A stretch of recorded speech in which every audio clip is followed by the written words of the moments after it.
সকলে ভালোবাসা ও শুভেচ্ছা জানিয়ে শিক্ষক দিবস উপলক্ষে দুই একটি কথা উপস্থাপন করছি।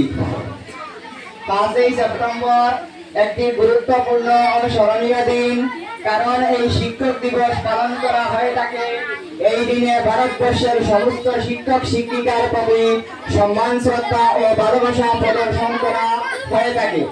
একজন বিশিষ্ট দার্শনিক এরিস্টটল বলেছিলেন, যারা শিশুদের শিক্ষাদানের পিতামাতা আমাদের জীবন দান করেন, ঠিকই কিন্তু শিক্ষকরাই সেই জীবনকে সুন্দরভাবে গড়ে তুলতে সাহায্য করেন। একজন মানুষের জীবনে শিক্ষকের যে গুরুত্বপূর্ণ ভূমিকা থাকে তা নতুন করে বলার কিছুই নেই। শিক্ষা ছাড়া একটা জীবন প্রায় অচল।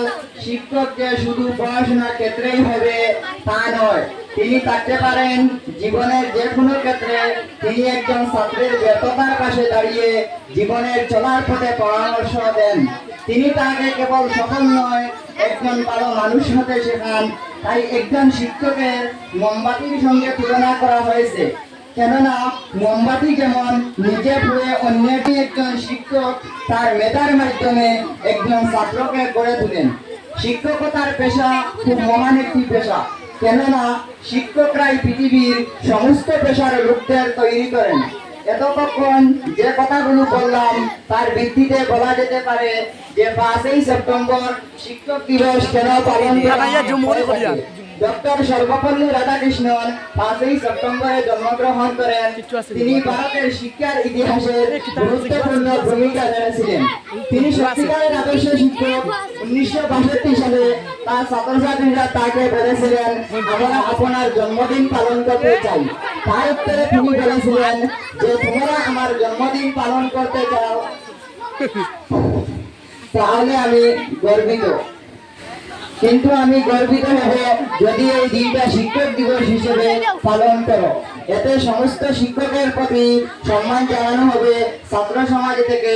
তারপর থেকে এই দিনটি শিক্ষক দিবস হিসেবে পালিত হয়ে আসছে।